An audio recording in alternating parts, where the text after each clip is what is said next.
what's your favorite thing about archery? Have every one of you answer this one. My favorite thing, I've spent an entire lifetime.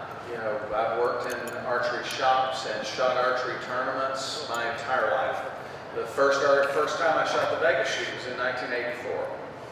And the people that I've met and the friends that I keep, and you know, now with Facebook, I have friends around the world that I get to see every week, or at all the big shoots. There's some people I only get to see once a year.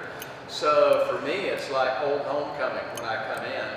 And I get to visit with everybody, and I can hardly walk through the halls and get to where I want to go because I want to stop and talk to everybody and do the whole thing. And that's my favorite part, is the social aspect of archery and the growth of my, you know, friendships with people as we've moved along through the years. And there's guys that I've shot with my entire life, and we're still out there shooting together, and we have a great time. That's my biggest thing. I agree with a lot of that with George. I mean, I've met a lot of amazing people, you know, and archery's given me a lot in my life. I mean, it's pretty cool because I've got to go and do a lot of different places. Those are a lot of the things I love, is just the things that archery's given me, you know. I mean, I have friends all around the world. It's pretty amazing, and we've got to see some pretty cool places and shoot some amazing places. And to me, that's the part I love, is in competing. I'm a pretty competitive person, so that's one part I really do love, is getting to compete and shoot against some of the best people in the world. You know, I mean, we're lucky here in the United States. We do have the best compound shooters pretty much anywhere, and to compete with them on a almost week-to-week basis is just it's enjoying. I love it. So. I think my favorite part about it is just it's a sport where you learn a lot about yourself.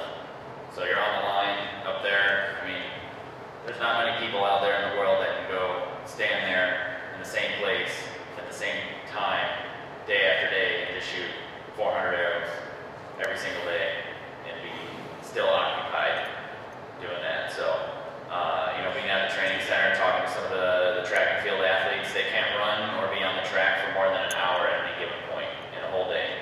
They simply can't. If they do, they will lose performance. So when they see us out there for 12 to 15 hours a day, they're like, you know, they think we're crazy. So, and I would agree that we are crazy, but I think you learn a lot about yourself. You learn how to deal with stuff. Flight's delayed. Well, I can't do anything about it, so I'm not going to worry about it. The wind's changing. Well, now I got to aim off. You know, some people panic about that, but I've learned that I don't have to. So. I think what everyone said, I mean, it's kind of why we all shoot, but I think my favorite thing about archery is, you know, it's a complete body control sport.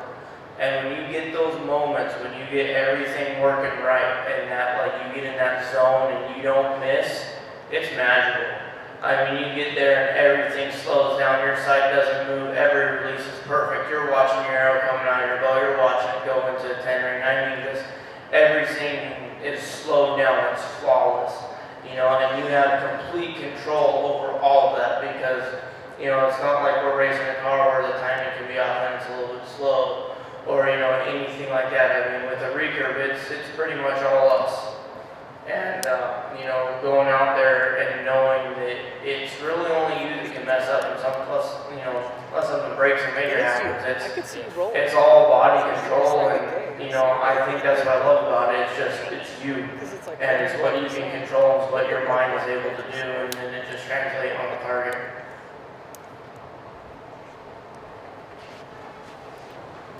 Very good. We have time for a few more questions. However, I want to give something away real quick, and we randomly drew Heather Weiler. Is she still here? Come on up.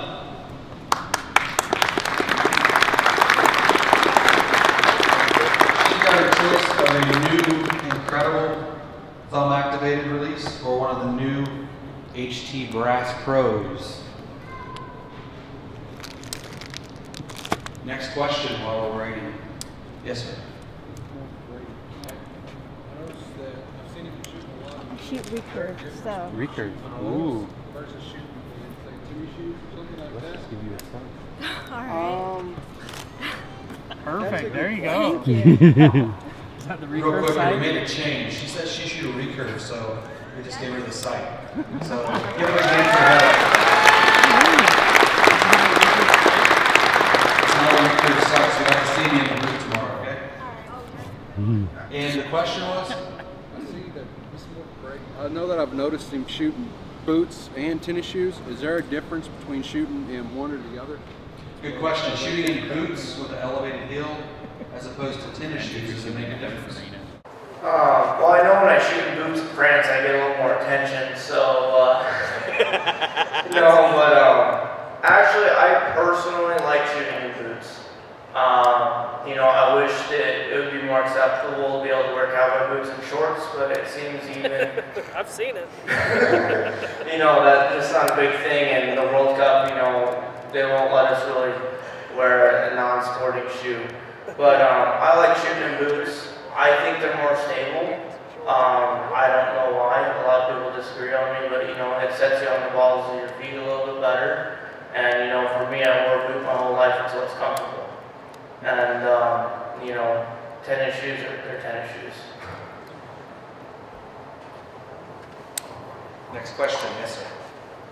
Just to when you're using a thumb release for your back touch, how much pressure should you put on there? Are you just touching it or around? Hooking a thumb activated trigger release. Are you No, it's a. lightly touching it or wrapping? I put it up on there, I got a callus. I mean, when I draw back on my back tension, it's on there enough. Consistent enough, I have a pretty good callus right there. I mean, just not a ton of pressure, but enough that it sits on there, and then I take it off when I get to full draw, so I can start my shot. Yeah, I got the exact same thing. I've got a little speck right there, a little seed on my thumb there, right where I put my thumb on the peg. But it's not so much that I'm actually drawing the bow with the peg, but it's just enough so that the release doesn't rotate in my hand as I'm coming through. Stops me from making a mistake. Brad Lassiter. Nice. Come on up, Brad. Your choice of the back tension release or the thumb activated release? All right. There you are, sir. Yep. Congratulations. Got a couple more questions. I want to make one more announcement real quick. There is another seminar after ours, so I want to wrap it up here pretty quick. It's the Bow Junkie seminar with Levi Morgan, Chance Bobuff, Emily Bobuff, and that's it. Next question. I've only got time for, let's say, 2 more, and then I'll make these guys available for autographs. We've got some nice quick calendars that they provided. We've got markers, so feel free to hang around, chat with them a little bit longer. We can either go to the door, hallway, wherever you want to go, but we'll make them available for autographs for a little bit longer after the conclusion. So 2 more questions all the way in the back.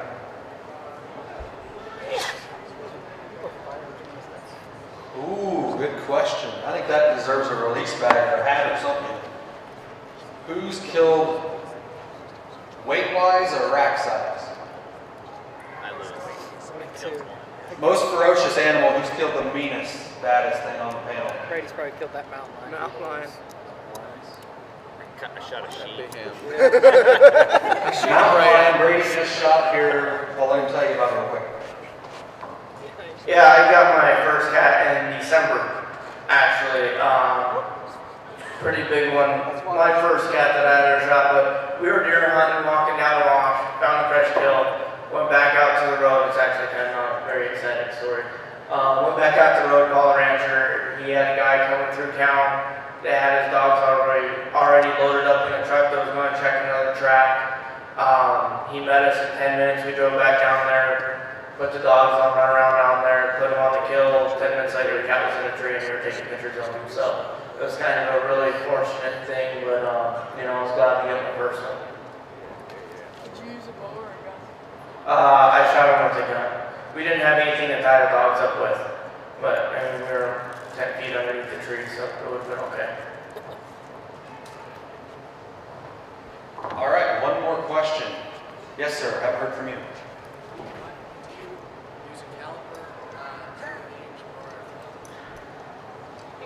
What kind of release do you guys use when you hunt?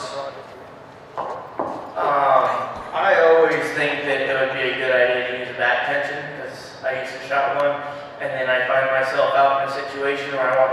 go off and it doesn't, or I can't get it to go through this gap or whatever. So I always tend to use a wrist strap.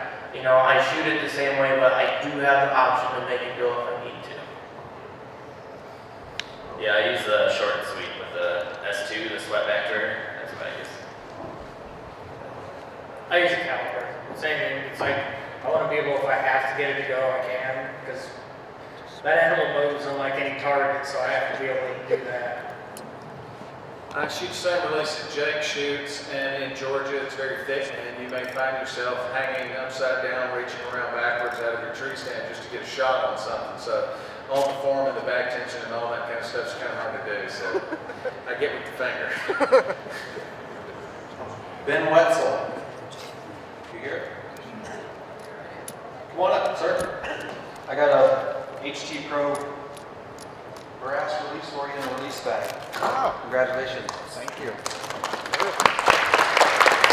All right. Thank you all for coming. I really appreciate it. I hope you guys enjoyed yourself. We're going to have the guys set up here at the table by the doors, signing the posters if you wish. Whatever you have, they'll sign it. We also got some more giveaways as you exit. Thanks again. Thanks to the panel. Hopefully we'll get to do this again next time.